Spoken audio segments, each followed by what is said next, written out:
Her home took in a stranger, and she discovered he was a millionaire searching for real love. Rachel Wilson was drying her hands on her apron when she heard the faint knock at the door of her boarding house. It was nearly midnight on a rainy Tuesday in June, and no one ever came looking for lodging at that hour in her modest neighborhood on Chicago's North Side. When she opened the door, she found a man completely drenched, shivering from the cold, his expensive clothes in tatters, his gaze lost as if he had no idea where he was. He staggered and nearly collapsed right there in the doorway. "Please," the stranger murmured in a hoarse voice. "I need a place to stay. I'll pay whatever's necessary." Rachel hesitated. At 32, she had learned to be wary of desperate people who showed up in the middle of the night. But something about this man's vulnerable demeanor touched her maternal heart, even though she was single and childless. "Are you hurt?" she asked, noticing a small cut on his forehead. "I don't know," he answered with unsettling honesty. "I can't remember much. I just know I need to disappear for a while." His words set off every alarm in Rachel's head. Men who needed to disappear usually brought trouble, but the rain had grown heavier, and leaving someone out on the street in that condition would be inhumane. "I only have one room available," she finally said, "but there are strict rules here. Work in exchange for lodging, set meal times, and no trouble with the other tenants." The man nodded, relieved. "What's your name?" Rachel asked, as she led him through the boarding house's narrow hallways. He paused, running a hand through his wet hair. It's strange, but I can't remember my full name. I think it's something like Michael something." Rachel studied him with growing curiosity.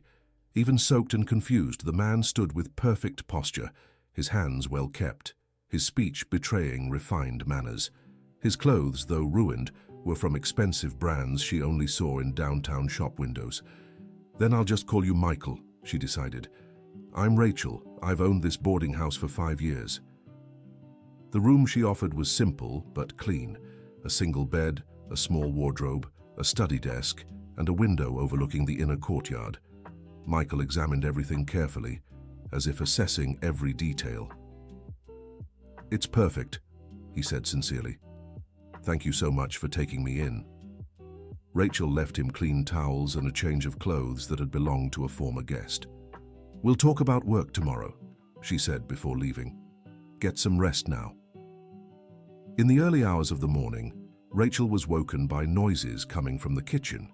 She hurried downstairs, worried that one of her tenants might be sick. To her surprise, she found Michael making coffee and organizing the groceries that had been scattered in the cabinets. "I hope you don't mind," he said, looking embarrassed. "I couldn't sleep, so I thought I'd make myself useful." Rachel was impressed. In 20 minutes, Michael had organized the entire pantry logically and practically. Items were grouped by category and expiration date, something she'd always wanted to do but never had time for. "Do you have experience with organization?"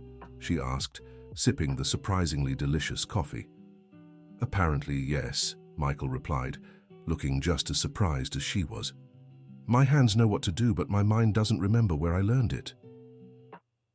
Just then, Ashley came downstairs for coffee before school.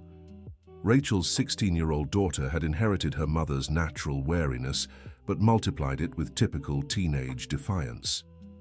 "Who's he?" she asked bluntly, eyeing Michael up and down. "A new tenant," Rachel answered. "Ashley, Michael. Michael, my daughter Ashley." The girl gave a curt nod and poured herself some coffee. Michael offered to make scrambled eggs for the two of them, showing a skill in the kitchen that surprised both mother and daughter. "You cook pretty well for someone who doesn't remember anything," Ashley remarked sarcastically. Michael smiled, unoffended. Maybe some memories are stored in the hands, not the head. Over the following days, Michael proved to be the most helpful guest Rachel had ever hosted. He fixed the leaky faucet that had been dripping for months, reorganized the boarding house's expense tracking system, and even found ways to save on monthly groceries. Dear listener, if you're enjoying the story, take a moment to like the video and especially to subscribe to the channel. It helps us a lot as we're just starting out. Now, back to the story. But it was when he went over the boarding house's finances that Michael showed knowledge that left Rachel puzzled. He suggested budget changes she had never considered, talking about investments and cash flow like an expert. "Where did you learn about finances?" she asked one night as they reviewed the accounting books in the small living room. Michael stopped writing and stared at the paper as if the answers were written there. "I don't know," he answered honestly. "But when I see these numbers, everything makes sense. It's like my brain knows exactly what to do." Ashley, who was pretending to study on the couch, listened to every word. There was something about Michael that didn't fit the amnesia story. No one was that competent in so many different areas by chance. "Mom," Ashley said when they were alone, "don't you think it's weird for a guy to show up out of nowhere knowing how to do everything?" Rachel sighed. The same question had been nagging at her for days. "He's been a huge help, Ash, and he hasn't done anything wrong so far." "Yet," the girl shot back. "But what if he's running from something serious? What if he brings trouble to us?" Ashley's concern wasn't unfounded. Rachel had built her life and business through sheer effort after being widowed at 26. She couldn't risk everything for a stranger, no matter how helpful he was. But Michael had brought more than just efficiency to the boarding house. His presence changed the dynamic among the residents. Mrs. Thompson, a 70-year-old woman who always complained about everything, had started smiling more after he fixed her rocking chair. Tyler, a 25-year-old working 2 jobs to pay for school, found in Michael a mentor who helped him with economics. "He has a special way with people," Rachel remarked to her neighbor, Mrs. Jenkins, as they hung laundry in the backyard. "He does," the woman agreed. "But have you stopped to wonder why? People like that usually have experience dealing with all kinds of folks." The observation lingered in Rachel's mind. Michael had an ease in talking to anyone, from Mrs. Thompson to Ashley, who was known for being difficult with strangers. It was like he instinctively knew how to approach each person. One night, Rachel woke to the sound of music coming from the living room. She went downstairs to investigate and found Michael sitting on the old couch, listening to a radio station playing old songs. He seemed hypnotized by a romantic tune from the 80s. "Trouble sleeping?" she asked softly. Michael startled as if caught doing something wrong. "Sorry," he said quickly. "Did I wake anyone?" "Don't worry." Rachel sat beside him. "This song is beautiful. My mother used to sing it when I was little." The music kept playing and Rachel noticed Michael's eyes were glistening. "Do you remember anything?" she asked gently. "Fragments," he admitted. "A woman's voice singing this song, the smell of expensive perfume, a feeling of loneliness. As if I were always surrounded by people, yet always alone." Rachel felt her heart tighten. There was a deep sadness in Michael's voice that went beyond memory loss. It was the pain of someone carrying old wounds. "Do you want to talk about it?" she offered. Michael looked at her with gratitude. "It's strange to trust someone so much whom I've known for such a short time." "Sometimes it's easier to open your heart to strangers," Rachel replied. "They don't come with expectations or ready judgments." "I have this feeling that my past life was empty," Michael confessed. "Full of things, but empty of meaning. Here, doing simple things like organizing a pantry or talking with Mrs. Thompson, I feel more useful than I don't even know what." Rachel was moved by his vulnerability. Without thinking, she reached out and gently touched his arm. "Maybe it's a chance to start over," she suggested. Her touch sent an electric current through Michael's arm. He looked at Rachel as if seeing her for the first time. Her brown hair tied in a simple ponytail, her honey-colored eyes radiating genuine kindness, the quiet strength of someone who had faced hardships and remained standing. "Rachel," he said hoarsely, "thank you for giving me a chance." She smiled, feeling something stir in her chest. It had been years since she'd connected with someone like that. "Everyone deserves a second chance," she replied. In the following days, the chemistry between them became obvious to everyone at the boarding house. Ashley watched with growing skepticism as her mother laughed more, dressed more carefully, and spent longer evenings talking with Michael. "Mom, you're falling for him," she accused over breakfast when Michael had stepped out to buy bread. Rachel nearly choked on her coffee. "That's ridiculous, Ashley." It's not ridiculous, the girl insisted, and it's dangerous. We know nothing about him, where he came from, why he showed up here like that. He's been such a help to us. Mom, Ashley interrupted. You're being naive. Men don't just appear out of nowhere knowing how to do everything he does. There's something strange about all this. Rachel knew her daughter had reason to worry, but she couldn't ignore how good she felt in Michael's company. There was a connection between them that she hadn't felt since the childhood of her late husband, David, who had died in a car accident 6 years earlier. That afternoon, while Michael helped Tyler with financial math exercises, Ashley decided to investigate on her own. She took her phone and began searching for news about missing persons, men who might match Michael's description. She found nothing in the first few pages of results, but persisted.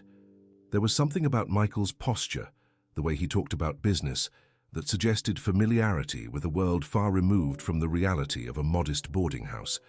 Then she stumbled upon a small note on a business news site. Businessman Michael Reynolds remains missing for 3 weeks. Family offers reward for information. Ashley's heart raced. The photo was small and grainy, but the resemblance to the man in room 7 was undeniable. The age matched, the height, the shape of his face. Michael Reynolds, she murmured to herself, memorizing the name. She searched further and discovered he owned a financial consulting firm, was single, childless, and came from a traditional Chicago family. The details were scarce, but enough to raise serious suspicions. Ashley was torn between telling her mother immediately or digging deeper. She chose the latter, afraid Rachel wouldn't take her findings seriously because of the feelings she was developing for Michael. That evening, during the community dinner that took place 3 times a week at the boarding house, Ashley watched Michael with new eyes. He chatted easily about economics with Tyler, gave practical advice to Mrs. Thompson on how to optimize her small boarding house, and demonstrated knowledge that truly suggested business experience. "Michael," Ashley suddenly said, "have you ever worked in consulting?" Everyone at the table looked at her, surprised by the direct question. Michael stopped eating and grew thoughtful. "Why do you ask?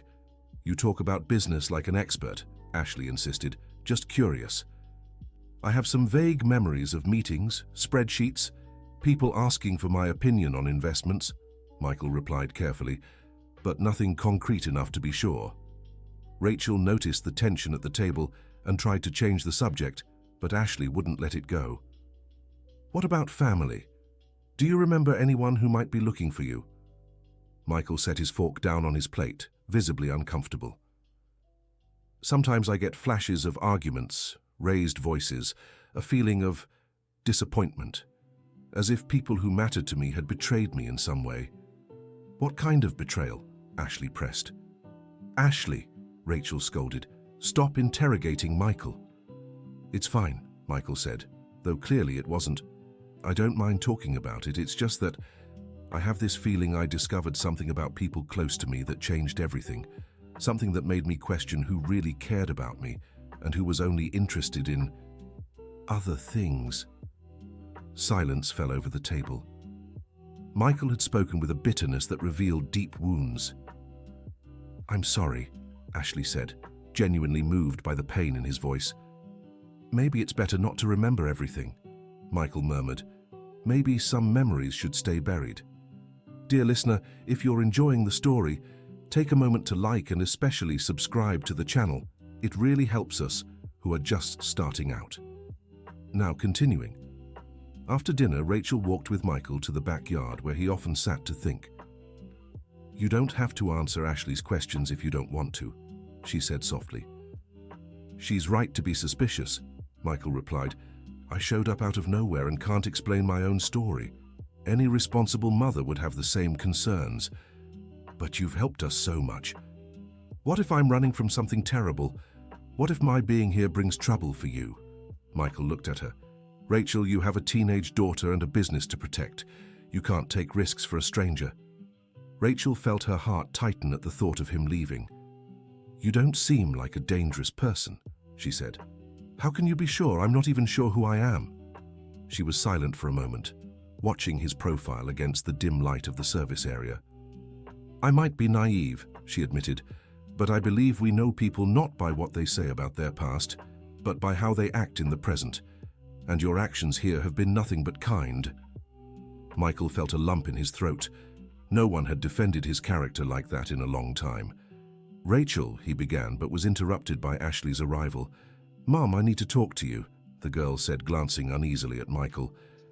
"You can say it in front of him," Rachel replied. "It's private," Ashley insisted. Michael stood up.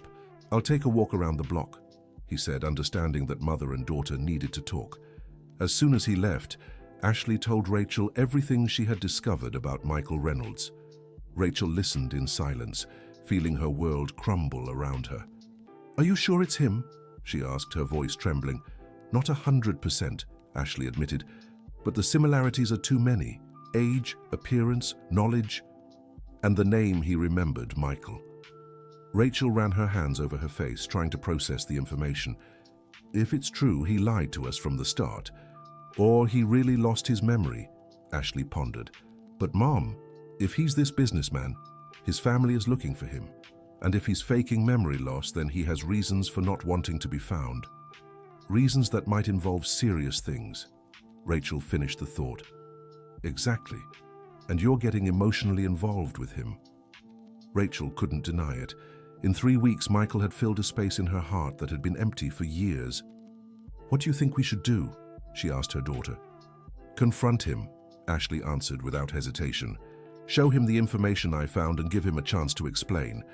If he's honest, we can help him. If he lies, we'll know we can't trust him." When Michael returned from his walk, he found mother and daughter sitting in the living room with serious expressions. "Did something happen?" he asked, concerned. "Michael," Rachel began, her voice firm, "we need to talk about who you really are." Ashley showed her phone with the information about Michael Reynolds.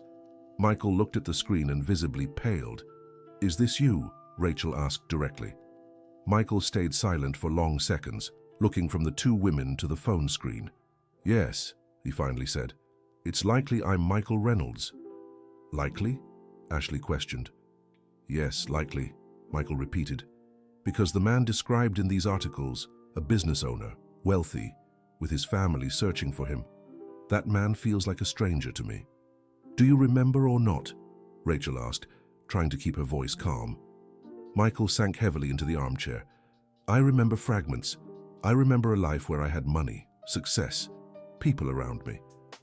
But I also remember deep loneliness, the feeling that none of it had real meaning." "And why didn't you tell the truth from the start?" Ashley pressed. "Because I didn't want to be found," Michael confessed. "And because, for the first time in years, I felt useful, valued for who I was, not for what I had." Rachel felt a mix of relief and betrayal. "So, you really do have your memory?" "Partially," Michael explained. "It's like there are two versions of me, one that remembers the old life and another that was born that night when you took me in, and I much prefer this second version." "But you lied to us," Rachel said, hurt. "I lied by omission," Michael admitted, "but everything I've done here, all the feelings I've developed are real. Especially," he looked at Rachel, "especially what I feel for you." Ashley glanced between them, sensing the intensity of the moment. "I'll let you two talk," she said, leaving the room. Rachel and Michael were left alone in the heavy silence that followed the revelations. "Rachel," Michael began, "I'll understand if you want me to leave." "Why did you run from your old life?" she asked instead of answering. Michael let out a deep sigh. "I realized everyone around me only cared about my money, my family, my business partners, even the women I dated. When I saw I was just a resource to them, I fell into deep depression." "And you decided to disappear?" "I had a terrible argument with my partner who was embezzling from the company. When I confronted him, he said I should be grateful because at least he pretended to like me for the money I provided. That was the last straw." Rachel's heart ached at the pain in his voice. "I walked through the city, aimless, in the rain. I ended up collapsing in front of your boarding house. When I woke up and you treated me with genuine kindness, not knowing who I was, I decided not to go back. But people are looking for you, Rachel pointed out. People who want my money back, Michael corrected, not people who care about me. Rachel stayed silent, processing everything she'd heard. You need to understand, Michael continued. Here, for the first time, I feel valued for what I offer as a person, not as a bank account. Mrs. Thompson enjoys talking to me because I'm a good listener. Tyler respects me because I share knowledge. And you, his voice faltered, you look at me like I'm worth something. You are, Rachel said softly. But I can't ignore that you lied. You're right, Michael admitted. But would you have welcomed me if you knew I was a wealthy businessman running from his own life? Rachel thought about the question. Honestly, she probably would have doubted his motives. I don't know, she answered truthfully. That's exactly why I didn't tell you, Michael said. I wanted to be judged for who I really am, not my bank account. They sat in silence for several minutes, each lost in thought. What do you want now? Rachel finally asked. I want to stay, Michael replied without hesitation. I want to keep being just Michael, the guest who helps at the boarding house. I want to keep talking with Mrs. Thompson about her plants, helping Tyler with his studies, and he looked at her intently. I want to keep discovering what's growing between us. Rachel felt her heart race, but reason still fought against emotion. And your old life? Your company? Your responsibilities? I can manage everything remotely, discreetly, Michael explained. The company can run without me being there. As for the rest, there's nothing worth keeping back there. Michael, Rachel said carefully, I need time to process all this. I understand, he replied, and if you decide it's better for me to leave, I'll respect that. Just promise me one thing, she asked. No more lies. If we're going to try, whatever this is between us, it has to be based on truth. I promise, Michael said sincerely. Total transparency from now on. In the days that followed, the dynamic at the boarding house shifted subtly. Ashley watched Michael with renewed caution, but began noticing he truly seemed different from the successful businessman described in the news. There was a genuine humility in how he handled even the simplest tasks. Rachel kept an emotional distance as she processed the revelations, but couldn't deny her feelings for him remained. If anything, knowing he'd chosen a simple life over wealth intrigued her even more. One morning, Mrs. Thompson had a problem with the plumbing in her room. Michael immediately offered to help, and Rachel watched as he worked. His hands, which she now knew were used to shaking hands in business meetings, were smeared with grease as he fixed the pipe without complaint. You don't have to do this, Mrs. Thompson said. I can call a plumber. It's no trouble, Michael replied, focused on the task. I like feeling useful. Rachel realized this wasn't an act. Michael genuinely seemed happy doing manual work he was clearly figuring out for the first time. That afternoon, while organizing papers in the office, Rachel found a newspaper clipping that had fallen from Michael's jacket. It was the same article Ashley had found, but this one had been torn out and carried with him. Michael, she called, can you come here? He appeared quickly, and she showed him the clipping. You carried this with you? Michael looked at the paper and sighed. I found it at a newsstand a few weeks ago. I wanted to make sure it was really me. And how did it feel to see?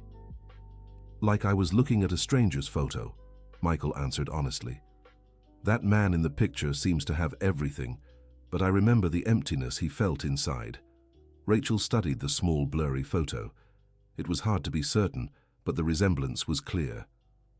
Michael, she said carefully, do you have any family who might be suffering from your disappearance? My mother passed away 2 years ago, Michael explained. My father remarried and is more interested in his new wife than in me. I have a sister, but our relationship has always been about how much money I could lend her for her projects. And friends? I realized I didn't have any, just people interested in the perks of knowing someone wealthy. The sadness in his voice was genuine, and Rachel felt her heart soften again. That must have been very lonely, she said gently. It was, Michael confirmed. That's why these last few days here have been so precious. For the first time, I felt like part of something real. That night, Rachel called Ashley for a talk. What do you think of him now? She asked her daughter. Ashley thought carefully before answering. I think he's being honest about wanting a different life, she said finally. But Mum, at some point, he'll have to face his past. You can't run away forever. Maybe he's not running, Rachel mused. Maybe he's starting over. And you? How do you feel about all this? Rachel sighed. Confused. Part of me is hurt by the lie, but another part understands why he did it. And I can't deny that I have feelings for him. Feelings for the Michael from the boarding house or for Michael Reynolds, the businessman? Ashley asked pointedly. The question caught Rachel off guard. She had truly fallen for the simple man who organized her pantry and chatted with Mrs. Thompson, not the wealthy businessman. For the Michael from the boarding house, she answered after a pause. Then maybe the real question is, can he really leave that other life behind, or will it come looking for him one day? It was a question Rachel couldn't answer, but one that would keep her awake many nights. Dear listener, if you're enjoying the story, don't forget to like and especially subscribe to the channel.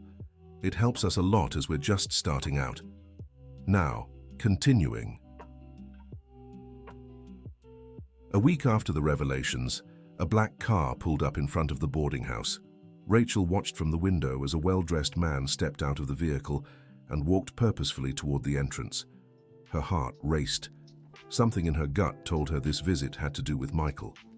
The man knocked firmly on the door. "Good morning," he said when Rachel answered. "I'm looking for Michael Reynolds. I have information that he might be staying here." Rachel hesitated. Michael was in the backyard helping Tyler fix a bicycle. "We don't have any guests by that name," she said, technically telling the truth. The man smiled, but it didn't reach his eyes. "Maybe he's using a different name. May I show you a photo?" He held out a clear picture of Michael in a suit, obviously taken at some business event. "I've never seen this person," Rachel lied, her heart pounding. "Ma'am," the man said more firmly, "I'm Jeffrey Parker, a partner at Mr. Reynolds' company.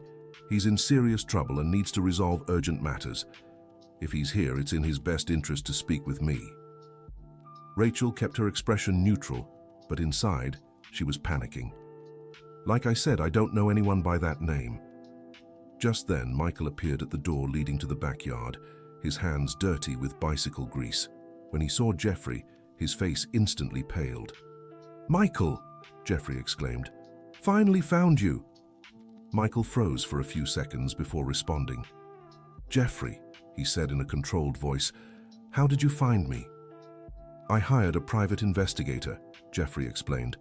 "We tracked your movements before the disappearance and investigated all establishments in a certain area. It wasn't difficult." Rachel looked from one man to the other, sensing her life was about to change drastically. "We need to talk," Jeffrey continued. "There are urgent matters at the company only you can resolve." "Not here," Michael said firmly. "If you want to speak with me, it'll be in a neutral location." Jeffrey glanced around the boarding house with poorly concealed curiosity.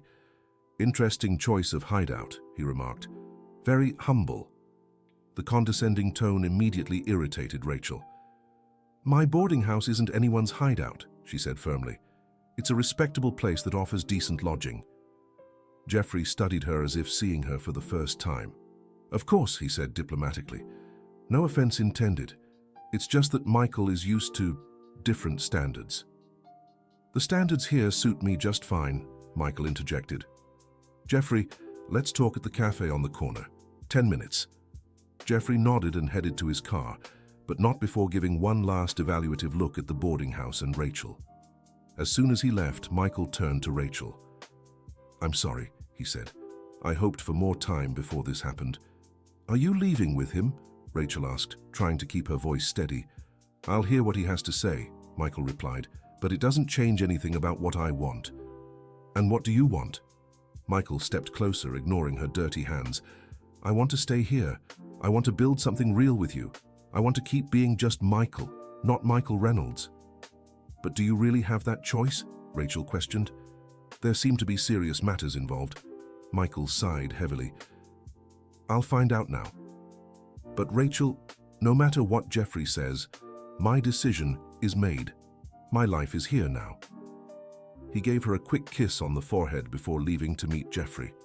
Rachel stood in the doorway, watching him walk away, with the sinking feeling that nothing would be the same after this conversation. At the cafe, Michael found Jeffrey already seated at a back table with a folder of documents in front of him. "You really vanished," Jeffrey said without preamble. 3 weeks without a word. "Do you know the chaos that caused?"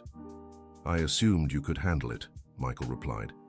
"After all, you always said the company would run perfectly fine without me." Jeffrey had the decency to look ashamed.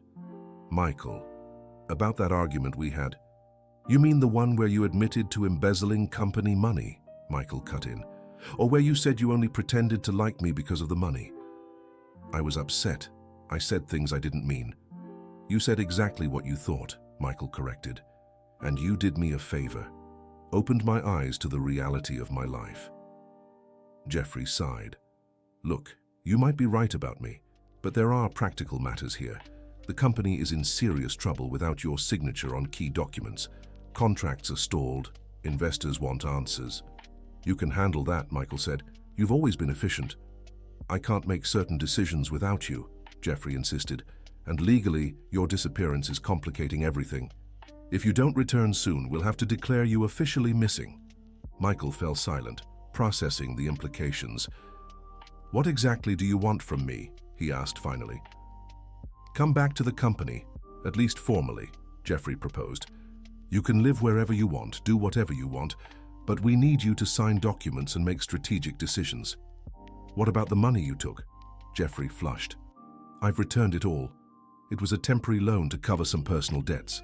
I know it was wrong." Michael studied his partner's face, gauging his sincerity.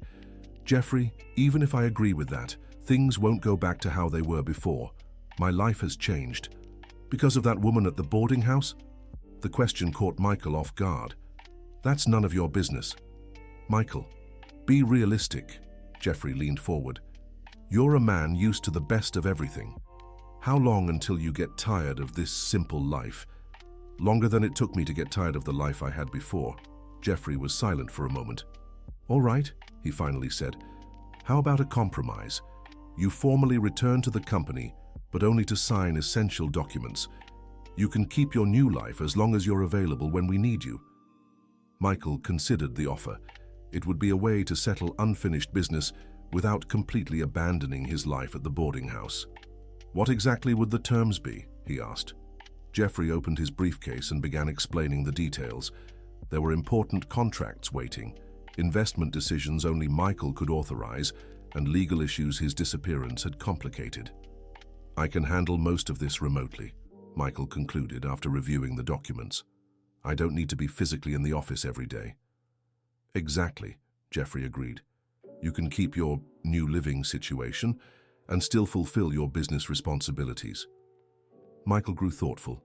The offer seemed reasonable, but something in Jeffrey's tone bothered him. "What about our partnership?" he asked. "After what happened, how can we keep working together?" Jeffrey sighed. "Michael, I know I was wrong, but we've been partners for 8 years. Our company is successful. We can't throw it all away over a misunderstanding." "Embezzling money and lying about your feelings toward me isn't a misunderstanding," Michael replied. "It's a breach of trust." "You're right," Jeffrey admitted. "But I can prove I've changed, and you still need the company to maintain your lifestyle." "My lifestyle has changed," Michael said. "I don't need as much as I thought I did." Jeffrey looked out the cafe window at the modest street where the boarding house stood. "Michael, do you really think you can be happy living in a modest boarding house?" he asked. "You were born into a wealthy family. You've always had the best of everything." "And I've never been as unhappy as I was these past few years," Michael countered. "Having everything means nothing if no one genuinely cares about you." "And you think that woman cares?" The question annoyed Michael. "Rachel took me in when I had nothing. She looked after me without knowing who I was. That's more genuine than any relationship I had in my old life." Jeffrey nodded slowly. "All right," he said. "I understand your point. So, do we have a deal? You settle the unfinished business and remain a partner, but you can keep living as you please?" Michael hesitated. He knew he needed to resolve the company matters, but he feared that returning, even partially, to his old life might jeopardize his current happiness. "I need to talk to Rachel before deciding," he finally said. "Rachel, the owner of the boarding house. If we're going to have any future together, she needs to know everything and agree to any decision I make." Jeffrey seemed surprised by Michael's consideration for someone else's feelings. "You really have changed," he remarked. "For the better," Michael confirmed, "and I intend to keep it that way." They parted with a formal handshake, and Michael returned to the boarding house with his mind full of doubts and decisions to make. Rachel was waiting in the living room, visibly anxious. "How did it go?" she asked as soon as he walked in. Michael told her everything, his conversation with Jeffrey, the proposals, and his own hesitations. "What do you think?" he asked at the end. Rachel stayed silent for several minutes, processing all the information.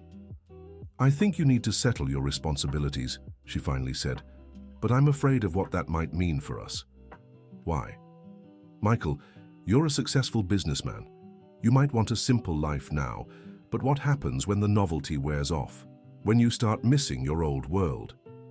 Michael took her hands. "Rachel, these have been the happiest months of my life. It's not novelty, it's discovery. I've learned what it's like to be valued for who I am, not what I have." "But you can't ignore who you were," Rachel insisted, "and I can't pretend that doesn't intimidate me." "What do you mean?" Rachel sighed. "Michael, you're a millionaire. I own a modest boarding house. We live in completely different worlds." "Not anymore," Michael protested. "Now we live in the same world." "Do we?" Rachel questioned. "Or are you just visiting mine temporarily?" The question hit Michael like a punch to the gut. He'd never considered that Rachel might see his choice as temporary. "Rachel," he said firmly, "I chose this life. I chose you. It's not temporary." "How can I be sure?" she asked, her vulnerability clear.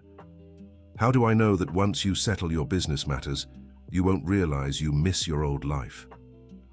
Michael understood words alone wouldn't convince her. He'd need to prove through actions that his choice was permanent. "Give me a chance to show you," he pleaded. "Let me handle the company's pending issues in a way that doesn't interfere with our life here." Rachel searched his eyes for sincerity. "How?" "I'll accept the deal with Jeffrey, but with very specific conditions," Michael explained. "I'll keep only a formal stake in the company to handle legal matters. All work will be remote, and my real life will be here with you.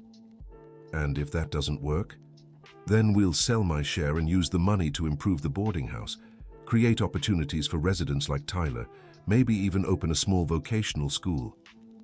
The proposal surprised Rachel. "You'd do that?" "I would," Michael answered without hesitation. "Rachel, money only has value if it lets me do things that matter.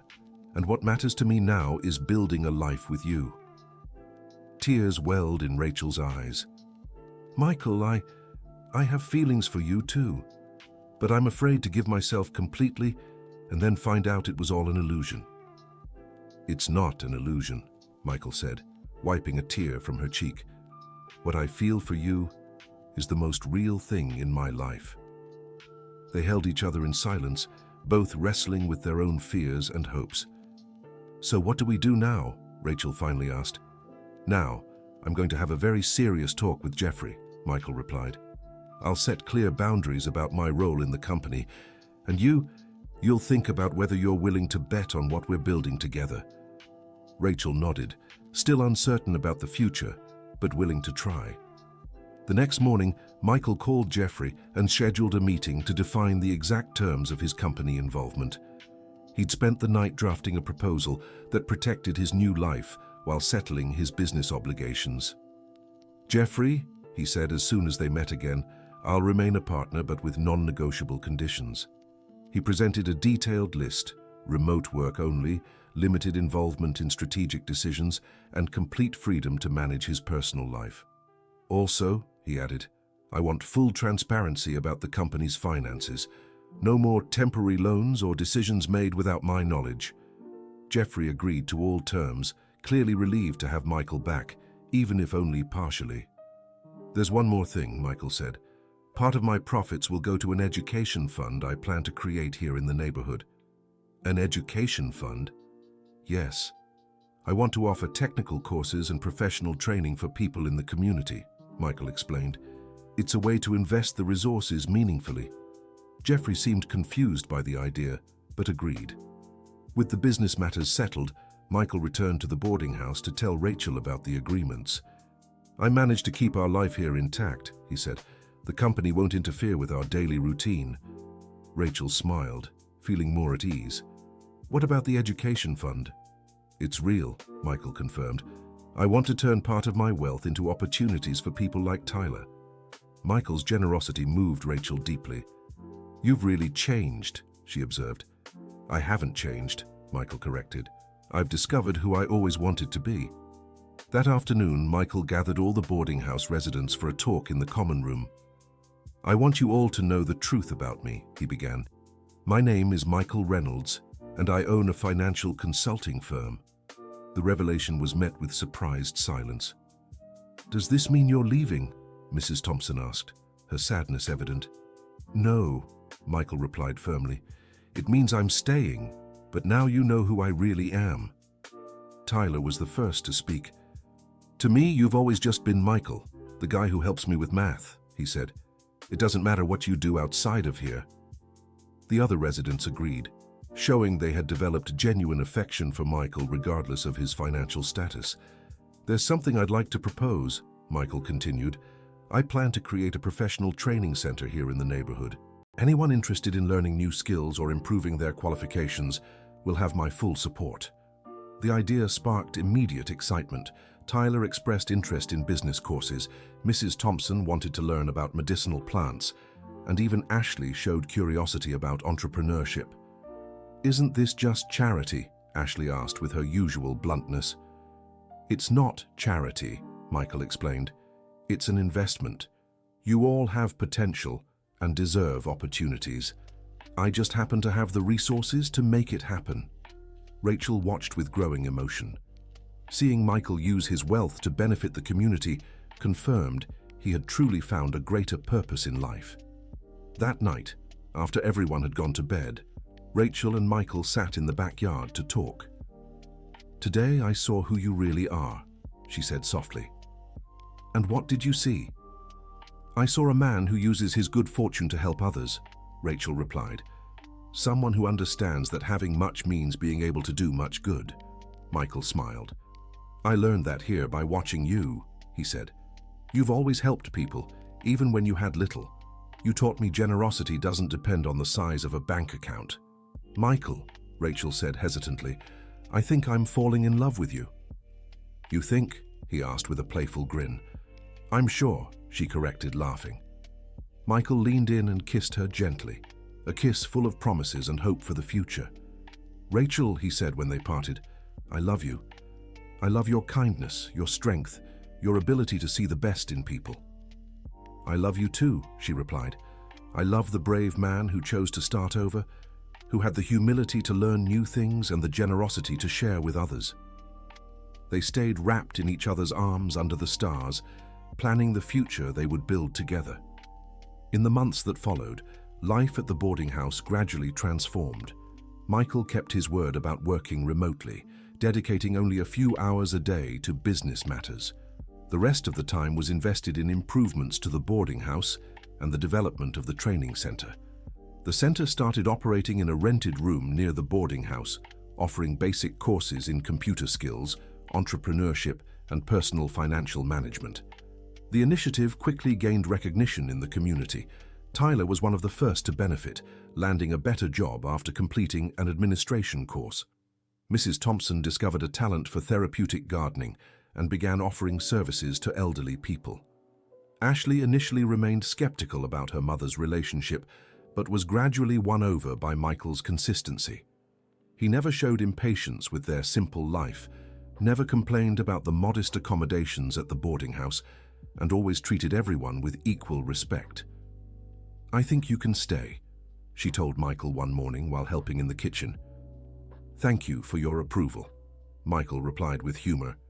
"It means a lot to me." "Just don't hurt my mom," Ashley added seriously. "She's been through enough." "I would never hurt Rachel," Michael promised. "She's the best thing that's ever happened to me."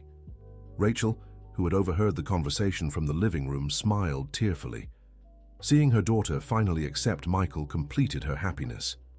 Jeffrey visited occasionally to discuss business matters, always expressing disbelief at Michael's choices. "Don't you miss anything from your old life?" he asked during one visit. Michael looked around the boarding house, seeing Rachel arranging flowers Mrs. Thompson had brought from the small garden, Ashley studying at the kitchen table, Tyler arriving excited from his new job. "Do I miss the existential emptiness? The fake people? The loneliness in crowded rooms?" he answered ironically. "No, Jeffrey, I don't miss a thing." "But Michael, you could have a mansion, imported cars, trips anywhere in the world, and be alone in all of it," Michael finished. "Jeffrey, wealth without love is just poverty in disguise." Jeffrey shook his head, clearly not understanding his partner's choices but respecting his decision. A year after Michael arrived at the boarding house, Rachel decided to renovate the entire building. Michael offered financial help, but she insisted on using conventional bank loans. "I want our partnership to be balanced," she explained. "You can't pay for everything just because you can." "But I want to help," Michael protested. "You already do," Rachel replied. "Your presence, your work, your love. That's worth more than money." The renovation brought significant improvements: larger rooms, modern bathrooms, a spacious common area where some of the training center's classes were held. During the reopening celebration for the renovated boarding house, Rachel gave an emotional speech to residents, neighbors, and friends. "This house has always been about welcoming people," she said, "but this past year we've learned that sometimes we're also welcomed by those we take in." Michael, watching from the back of the room, felt tears in his eyes. He had found not just love, but a true home. Mrs. Jenkins approached him during the party. "Young man," she said warmly, "thank you for choosing to stay with us." "Thank you for accepting me," Michael replied. "Do you know why we accepted you?" she asked. "Because from day one you treated us like family. That's priceless." Her words struck Michael deeply. He realized he had found something all his previous money could never buy: a chosen family, built on genuine affection. Months later, Michael surprised Rachel with a proposal that would change their lives forever. "Rachel," he said one evening as they walked through the neighborhood, "I want us to get married."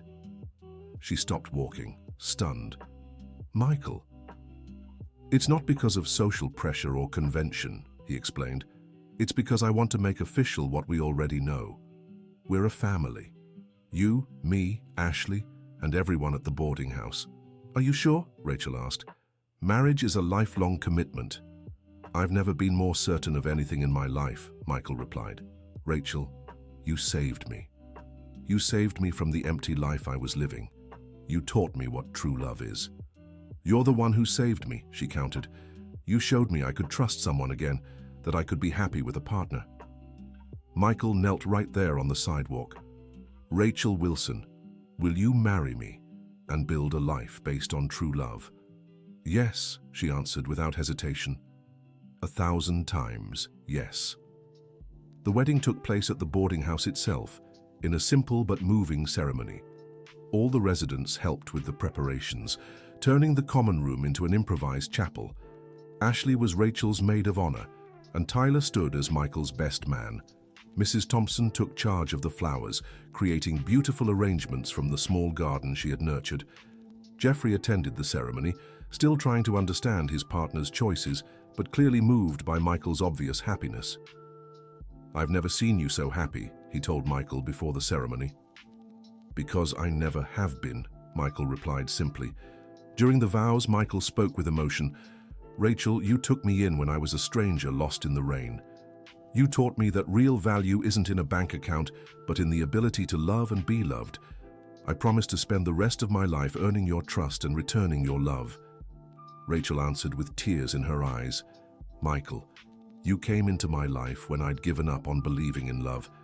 You showed me that new beginnings are possible and that true wealth lies in the connections we make.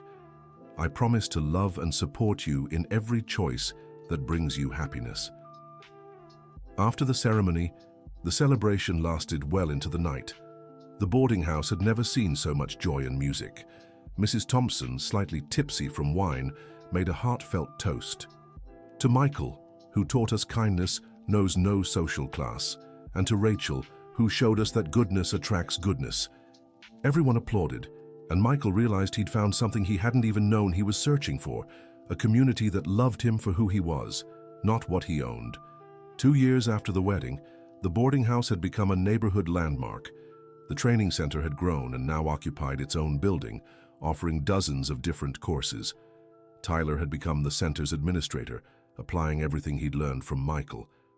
Ashley was in college studying public administration with dreams of working in social programs. Mrs. Thompson had developed a therapeutic gardening project, serving elderly residents across the area. Her small garden had blossomed into a community vegetable patch feeding many families. Michael still divided his time between remotely managing his company and local social projects. He'd found the perfect balance between his business responsibilities and his passion for helping the community. Rachel had expanded the boarding house, purchasing the neighboring building and creating more rooms for low-income college students. Her reputation as a capable manager and generous person had spread throughout the city. One afternoon, while revisiting the old room where Michael had first stayed, Rachel found a yellowed piece of paper under the mattress. It was the newspaper clipping about Michael Reynolds' disappearance. She showed it to him that evening. "You kept this all this time?" she asked. Michael took the clipping and looked at the faded photo. "It was my reminder," he explained, "of who I never wanted to be again." "And now?"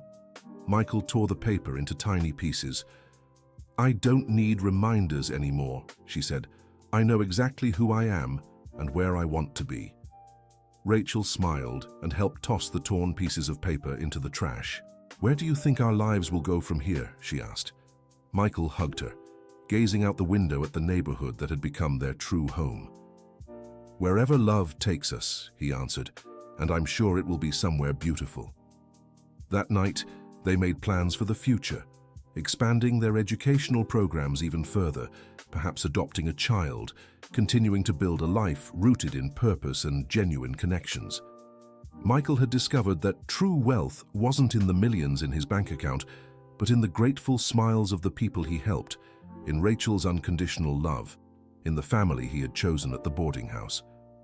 Rachel had learned that love can come in unexpected ways, that second chances exist for those brave enough to accept them, and that true generosity comes from the heart, not the wallet. Together, they had created something rare in the modern world, a life built on real values, where success was measured by lives changed, not profits earned. The boarding house kept running, always with a room reserved for lost travelers in need of temporary shelter. Rachel and Michael never knew who might knock on their door on a rainy night, but they were always ready to offer not just a place to stay, but a chance for a fresh start. Michael looked back without regrets. He had traded a life of appearances for one of substance, golden loneliness for true love, empty success for real purpose. Rachel had found a partner who valued her deepest qualities, who saw in her not just a beautiful woman, but an extraordinary person capable of changing lives with her kindness. Their story proved that sometimes we lose our way to find the right path, that true wealth lies in the ability to love and be loved, and that life's greatest luxury is having people who value us for who we are, not what we have. End of story. Now tell me what you thought of this love and redemption story. Do you believe Michael made the right choice in choosing a simple life over wealth? Share your thoughts in the comments. We love hearing from you. And if this story touched your heart, don't forget to like and subscribe so you won't miss more heartfelt tales about love, family, and second chances.